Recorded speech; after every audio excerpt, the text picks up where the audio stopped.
کے بعد فرمایا وَإِنَّمَا تُوَفَّوْنَ أُجُورَكُمْ يَوْمَ الْقِيَامَةِ، اور اے میرے بندو، مرنے کے بعد جب تم اللہ کے پاس جاؤ گے تو قیامت کے دن تمہارے عمل کا پورا پورا بدلہ تمہیں دیا جائے گا۔ دنیا میں جو اچھا عمل کیا، جو برا عمل کیا، جو نیکی کیا، جو گناہ کیا، سب کا بدلہ اللہ تعالیٰ قیامت کے دن تم کو دے گا۔ دنیا میں نیکی کا پھل مل بھی سکتا ہے، نہیں بھی مل سکتا، گناہ کی سزا مل بھی سکتی ہے، نہیں بھی مل سکتی، مگر نیکی اور گناہ کی اصل جو اس کی جزا ہے، جو سزا ہے، آخرت میں۔ دنیا دار العمل ہے، آخرت دار الجزا ہے۔ یہاں عمل کرو گے، یہاں بدلہ مل بھی سکتا ہے، نہیں بھی مل سکتا ہے، لیکن وہاں بدلہ ملے۔ وَإِنَّمَا تُوَفَّوْنَ أُجُورَكُمْ يَوْمَ الْقِيَامَةِ، تمہارے عمل کا پورا پورا بدلہ تم کو قیامت میں دیا۔ یہ دوسری بات اللہ نے کہا۔ اور تیسری بات فَمَنْ زُحْزِحَ عَنِ النَّارِ وَأُدْخِلَ الْجَنَّةَ، جس کو قیامت کے دن اللہ تعالیٰ جہنم کی آگ سے بچا لے گا اور جنت میں داخل کر لے گا، وہی کامیاب ہونے والا ہے۔ دنیا میں کتنی دولت تھی، کتنا پیسہ تھا، کتنا نام کمایا تھا، کتنا اسمارٹ تھا، کتنا ہینڈسم تھا، اس کی بیوی کیسے تھی، اس کے بچے کیسے تھے، یہ ہماری نظر میں کامیابی ہو سکتی ہے، مگر اللہ کی نظر میں کامیابی کیا ہے؟ فرمایا وَمَنْ زُحْزِحَ عَنِ النَّارِ، قیامت کے دن جس کے بارے میں اللہ کی عدالت میں یہ فیصلہ ہو جائے کہ اس کو جہنم میں نہیں ڈالنا ہے، اس کو جنت میں ڈالنا ہے، وہی کامیاب ہوگا۔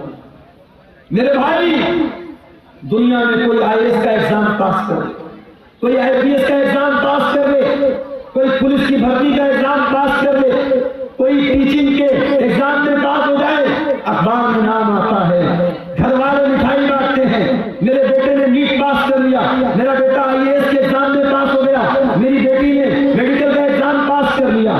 ذرا سوچو کتنی خوشی کا لمحہ ہوگا کہ قیامت کے دن اللہ کی عدالت میں یہ فیصلہ ہوگا میرا یہ بندہ پاس ہو گیا، یہ میرا بندہ پاس ہو گیا، اس کو جنت میں لے کے جاؤ۔ اور اس انسان کے کتنا افسوس کا مقام ہوگا جس کے بارے میں یہ فیصلہ ہوگا کہ اس کے بارے میں اللہ کہے گا اس کو جہنم میں لے کے۔ میرے عزیزوں، کامیابی یہ ہے، اس کامیابی کو حاصل کرنا ہے، اس کے لیے ہمیں نہیں کرنا۔ جہنم سے ہم کیسے بچ جائیں اور اپنے پریوار کو ہم کیسے بچائیں، اس پر ہم محنت کریں، اس پر ہم کام کریں، یہ کرنے کا کام ہے۔ اسی لیے اللہ قرآن میں کہتا ہے قُوا أَنفُسَكُمْ وَأَهْلِيكُمْ نَارًا، اے ایمان والو اپنے آپ کو اور اپنے گھر والوں کو جہنم کی آگ سے بچاؤ۔ دنیا کی آگ سے بچا لیا تو کون سا کمال کیا؟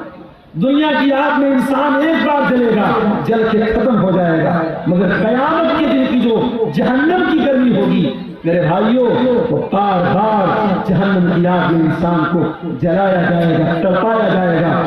جہنم کا عذاب سہن نہیں کر سکتے ہم، برداشت نہیں کر سکتے ہم۔ جب برداشت نہیں کر سکتے تو قرآن کہتا ہے جہنم کی آگ سے اپنے آپ کو بچانے کی تیاری۔ اور چوتھی بات اس آیت میں اللہ نے بیان فرمایا وَمَا الْحَيَاةُ الدُّنْيَا إِلَّا مَتَاعُ الْغُرُورِ، دنیا کی زندگی تو دھوکے کا سامان ہے۔ جس دنیا کے چکر میں پڑ کر تم اللہ کو بھول کے بیٹھے ہو، جنت کو بھول کے بیٹھے ہو، رسول کو بھول کے بیٹھے ہو، آخرت کو بھول کے بیٹھے ہو، یہ دنیا تو دھوکے کا سامان ہے۔ دنیا تو دھوکے کا سامان ہے۔ دنیا نے آج تک کسی کے ساتھ وفا نہیں۔ بڑے بڑے راجا آئے، مہاراجا آئے، اپنے محل میں سونے چاندی کے برتن میں کھاتے تھے، آج قبر کے نیچے دفن ہیں، ان کے محل کھنڈر بن گئے، ان کا نام و نشان دنیا سے مل گیا۔ یہ دنیا بے وفا ہے، بے وفا تھی اور بے وفا ہے۔ دنیا سے عشق مت کرو میرے بھائی، دنیا سے عشق مت کرو۔ دنیا غدار ہے، دنیا بے وفا ہے۔ دنیا کی حیثیت کیا ہے؟ ہارون رشید بہت بڑا خلیفہ ہے، اپنے دور کے بہت بڑے عالم علامہ ابن سماک کے پاس آتا ہے اور کہتا ہے امام صاحب میں امیر المومنین ہوں، میں مسلمانوں کا خلیفہ ہوں، میں چاہتا ہوں کچھ نصیحت کر دیجئے، کچھ سمجھا دیجئے، کوئی قیمتی بات بتا دیجئے۔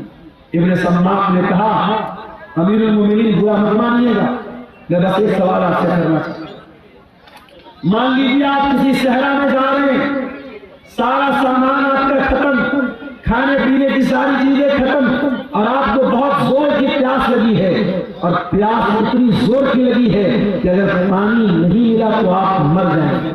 ایک آدمی آتا ہے اور ایک پیالہ پانی آپ کو کہتا ہے کہ ایک پیالہ پانی میں دوں گا، شرط یہ ہے کہ آپ اپنی آدھی بادشاہت مجھ کو دے دیں۔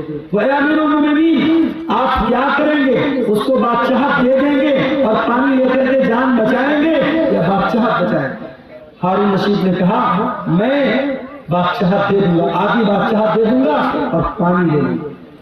ابن سماک نے کہا امیر المومنین، پانی آپ نے پی لیا، پانی باڈی کے اندر رک گیا، پانی تھم گیا، پیشاب لگا ہے مگر پیشاب کا راستہ بند ہو گیا، پیشاب نہیں نکل رہا ہے، آپ کو درد ہو رہا ہے، تکلیف ہو رہی ہے، اگر پیشاب نہ ہوا تو آپ مر جائیں گے، زندگی کے آخری کگار پہ پہنچ گئے۔ اب ایک دوسرا انسان آیا، اس نے کہا ہارون رشید، میں تیرا پیشاب جو رکا ہے اس کو کھول سکتا ہوں، تیرا پیشاب ہو جائے گا، تیرے بدن میں جو پانی رکا ہے باہر نکل جائے گا، کنڈیشن یہ ہے کہ تو اپنی آدھی حکومت مجھ کو دے دے۔ تو کیا آپ اس کو دے دیں گے؟ ہارون رشید نے کہا ہاں میں دے دوں گا۔ ہارون رشید نے کہا ہاں میں دے دوں گا۔ ابن سماک نے کہا امیر المومنین، بس یہی پیغام ہے، اس بادشاہت میں غرور مت کیجیے گا، اس سلطنت پر دھوکہ مت کھائیے گا، اس سلطنت کی اوقات ایک پیالہ پانی اور پیشاب کے چند قطرے ہے، اس سے زیادہ اس حکومت کی حیثیت نہیں ہے، اس بادشاہت کی حیثیت نہیں ہے۔ میرے عزیزوں، آج بہت سارے لوگ ہمارے بیچ میں ہیں، کل نہیں ہوں۔ آج اپنے پیسے پر آپ کو غرور ہے تو کان کھول کے سن لو، آپ سے زیادہ پیسہ قانون کے پاس۔ اگر آپ گاؤں کے پردھان ہیں، آپ علاقے کے منسٹر ہیں، اپنے علاقے کی بڑی ہستی ہیں اور آپ کو بڑا ناز ہے، جیسا میرا بڑا نام ہے، میری بڑی شان و شوکت ہے، آپ سے زیادہ شان و شوکت فرعون کی تھی، آپ سے بڑی بادشاہت نمرود کے پاس تھی، نہ نمرود کی بادشاہت اس کے کام آئی، نہ فرعون کی سلطنت اس کے کام آئی، نہ قارون کی دولت اس کے کام آئی، نہ قوم عاد کی طاقت اس کے کام آئی، نہ قوم سمود کا پاور اس کے کام آیا۔ میرے پیارے ساتھیوں، اگر کام آنے والی کوئی چیز ہے، اللہ کا دین کام آئے گا، آپ کے نیک عمل آپ کے کام آئیں گے، ایمان آپ کے کام آئے گا، آپ کا عقیدہ آپ کے کام آئے گا۔ میرے عزیزوں، سورہ آل عمران کی آیت میں 4 سبق ہمیں ملے۔ پہلا سبق مرنا ہے، کل نفس ذائقۃ الموت، ہر نفس کو موت کا مزہ چکھنا ہے۔ یہ مدرسے والے چندے کے لیے آپ سے اپیل کر رہے ہیں، اور آپ اتنے بھی غریب نہیں ہیں 150 آپ نہ دے سکتے، مگر آج نہیں دے رہے ہیں، اور جب مر جائیں گے تو بیٹا کیا کرے گا؟ زندگی میں کبھی باپ کی طرف سے صدقہ نہیں کیا، کبھی باپ نے خود صدقہ نہیں کیا، مر گیا تو بیٹا کیا کر رہا ہے؟ باپ کی طرف سے مدرسہ بنوا رہا ہے، باپ کی طرف سے ٹیوب ویل لگوا رہا ہے، ماں کی طرف سے مسجد میں قرآن دے رہا ہے۔ ارے زندگی میں ماں باپ کی قدر کرو اور زندگی میں صدقہ خیرات کیا کرو۔ اللہ کے نبی سے پوچھا گیا سب سے افضل صدقہ کون سا ہے، سب سے بہترین صدقہ کون سا ہے؟ آپ نے فرمایا انت صدق وانت صحیح شحیح تخشى الفقر وتأمل الغنى۔ سب سے بہترین صدقہ یہ ہے تندرستی کی حالت، مال کی محبت ہے، پیسہ بہت ہے، مال کی محبت ہے، تندرستی ہے، اور ڈر ہے کہ پیسہ ختم نہ ہو جائے اور پیسہ آنے کی امید ہے۔ ایسی سچویشن میں جو صدقہ کیا جائے وہ سب سے بہترین صدقہ ہے۔ میرے عزیزوں، صدقہ خیرات کرنے کے لیے، نیکی کے کام میں حصہ لینے کے لیے موت کا انتظار نہ کرو، موت آئے گی اور پل بھر میں آپ کا فیصلہ کر دے گی، موت آپ کا کام تمام کر دے گی۔ اس لیے میرے عزیزوں، قرآن کیا کہہ رہا ہے؟ یا ایھا الذین آمنوا لا تلھکم اموالکم ولا اولادکم عن ذکر اللہ۔ اے ایمان والو، تمہارا مال اور تمہاری اولاد تم کو اللہ کے ذکر سے غافل نہ کر دے۔ مال کے چکر میں کہیں اللہ کو بھول نہ جانا، اولاد کے چکر میں کہیں اللہ کو بھول نہ جانا۔ وَمَن يَفْعَلْ ذَلِكَ فَأُولَٰئِكَ هُمُ الْخَاسِرُونَ۔ اور جو ایسا کرے گا بہت نقصان اٹھائے گا۔ وَأَنفِقُوا مِمَّا رَزَقْنَاكُمْ مِنْ قَبْلِ أَنْ يَأْتِيَ أَحَدَكُمُ الْمَوْتُ، اور اے ایمان والو ہم نے جو روزی دی ہے اس میں سے خرچ کرو اس کے پہلے کہ موت آ جائے۔ فَيَقُولَ رَبِّ لَوْلَا أَخَّرْتَنِي إِلَىٰ أَجَلٍ قَرِيبٍ فَأَصَّدَّقَ وَأَكُن مِّنَ الصَّالِحِينَ۔ کہیں ایسا نہ ہو کہ موت کے آنے کے بعد تم کہو کہ اے اللہ 1 گھنٹے کا ٹائم اور دے دے، 1 منٹ کا ٹائم اور دے دے، میں تیری راہ میں صدقہ کرنا چاہتا ہوں، میں نیک بننا چاہتا ہوں۔ وَلَن يُؤَخِّرَ اللَّهُ نَفْسًا إِذَا جَاءَ أَجَلُهَا، لیکن اللہ کا قانون یہ ہے موت آ گئی تو 1 سیکنڈ پہلے نہیں مر سکتے، 1 سیکنڈ بعد میں نہیں مر سکتے۔ مجھے بہت اچھی طریقے سے یاد ہے 10 اکتوبر 2020 کی وہ شام، 10 اکتوبر 2020 کی وہ رات جب میری ماں کا انتقال ہوا تھا، اور میں بنارس کے اپنے گھر کے بہت قریب کے ہاسپٹل میں ماں کو لے کے جا رہا تھا۔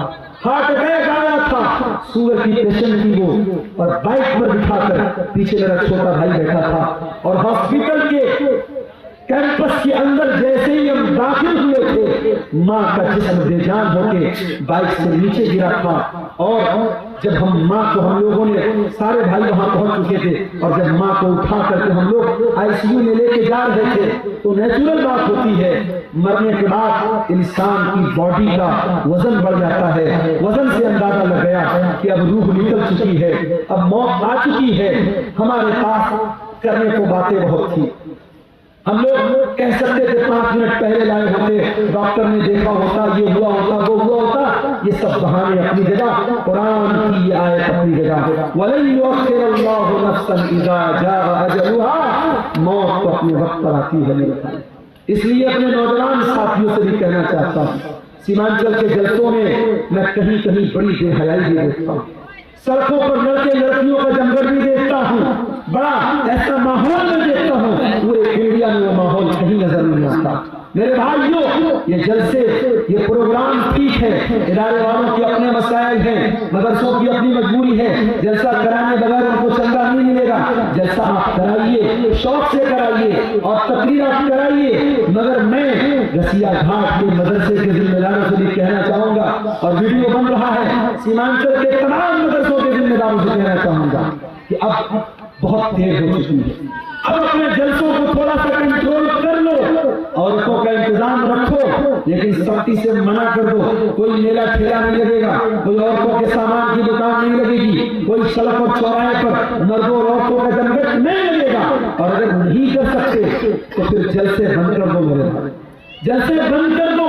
یہ میلے کے نام پر اگر مردوں عورتوں کا جمگٹ ہوتا ہے تو اتنا بڑا گناہ نہیں ہے، اتنا بڑا گناہ نہیں ہے، اتنا بڑا گناہ بڑے بڑے بینر لگا کے، بڑے بڑے فاٹک لگا کے، بڑے بڑے علماء کی تقریر کرا کے، اور سڑکوں پر مردوں عورتوں کا جب ہم جمگٹ دیکھتے ہیں، جوان لڑکیاں جا رہی ہیں اور جوان لڑکے ان کو دیکھ کر آوازیں کس رہے ہیں، اشارے بازی کر رہے ہیں، نین مٹکا ہو رہا ہے، یہ منظر دیکھ کر واللہ دل کو تکلیف ہوتی ہے۔ اور میں یہ سوچتا ہوں 2009 سے میں سیمانچل میں آ رہا ہوں، 15 سال ہو گئے، ہر سال آ رہا ہوں، تقریریں کر رہا ہوں، لیکن حالات جس کے تس ہیں بلکہ اور برے ہو رہے ہیں۔ حالات کب سدھریں گے میرے بھائی؟ ہم کب جاگیں گے؟ کب ہوش میں آئیں گے؟ کب ہم چیتیں گے؟ کب اپنے عمل کو ہم سدھاریں گے؟